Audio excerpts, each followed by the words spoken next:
What is the most incredible human feat of all time? Creating instant worldwide communication. Just over 100 years ago it would take 3 months to send a "hi from Australia" to your brother in Canada. Going from the first airplane to space in less than 60 years is quite incredible. Air travel is an industry with flights going all around the world constantly every day all the time. Like we're not just flying a few planes here and there. The scale of operations is completely normalized and optimized, requiring constant monitoring, logistics, and coordination with people both in the planes and on the ground. And we treat it like we're taking the bus. Coming back from the moon. The internet. You can talk with person on the other continent with no delay. I mean, I've seen enough people talk about the moon landing. Which come on, they did that with computers less advanced than our cell phones. So I'll add the fact that throughout history humans have made pyramids all across the globe even with primitive technology. The Egyptians were also like 100 miles off from figuring out the circumference of the world.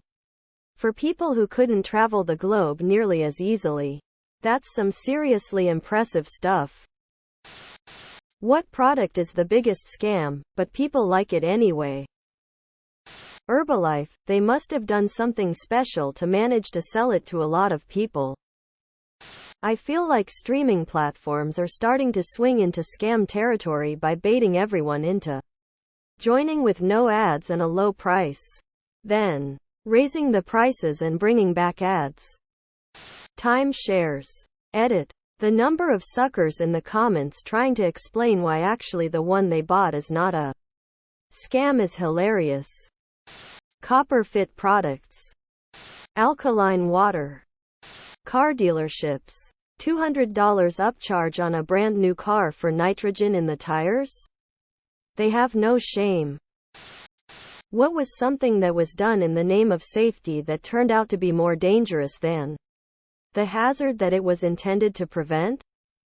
Overvigilance in forest fire protection lead to buildup of burnable materials and hotter, more destructive fires were the result.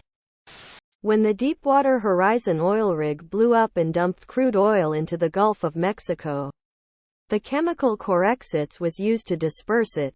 Turns out it was about 10 times worse than the crude oil itself and also caused the oil to just sink to the bottom of the Gulf, where it poisoned the entire food web.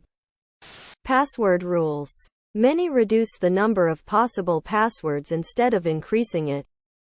Binding a broken rib, which can cause pneumonia, so they no longer do that. Trans fats. Needed something that was vegetable-based replacement for saturated fats that are bad for you. Safety. Box cutters where the user has to keep pressure on the button to keep the blade extended. Otherwise it automatically retracts back into the handle. People end up straining awkwardly to hold them and focus more on keeping the blade open rather than what they're trying to cut. So there's more accidents. Who was the greatest athlete of all time? I don't know much about him, but a lot of people say Jim Thorpe. As far as domination of their particular sport, Gretzky? Sisyphus. The dude who lapped me in middle school twice. Destroyed every bit of self-confidence I had. Terry Fox. He ran a marathon a day. Every day. For 143 days straight. With only one leg. While dying of cancer. Jim Thorpe and Bo Jackson have already been mentioned. But I will also throw an argument towards Wilt Chamberlain. In addition to being a great basketball player, he also played volleyball at a professional level and was a great track and field athlete. They had to change the rules multiple times just to try and curb his dominance.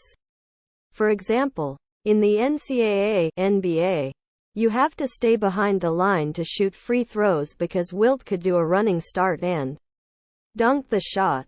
The NBA also brought in offensive goaltending and made it illegal to inbound the ball over the backboard. Further, he still holds numerous records. Scored 100 points in a single game. and was insanely durable. What everyday item has become so expensive that you've stopped buying it? Cereal. Bagged chips. 60 cents for some fucking Cheetos? No thank you. Fast food. Most streaming services.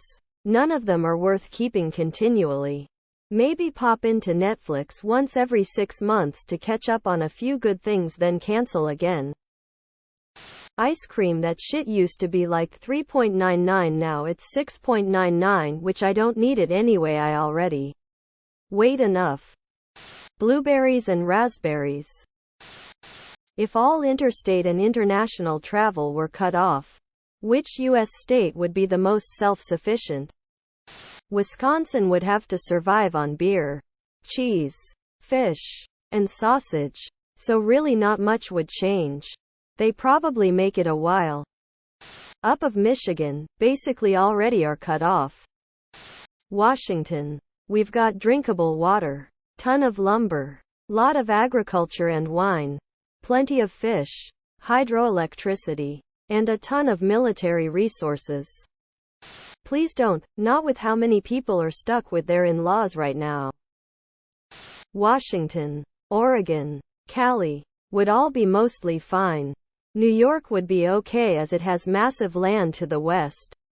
Vermont probably wouldn't even notice. California.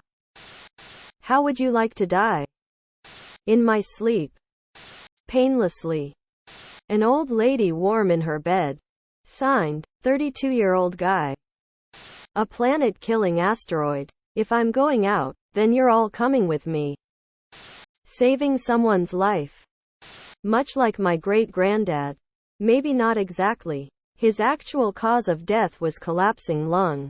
However, he died with his sense of humor. He woke up in the back of an ambulance, looked at the driver, and with a sarcastic, jokingly tone said, "Ugh, you again?" Both he and the driver shared his final laugh before he passed. What is the most 90s slang phrase?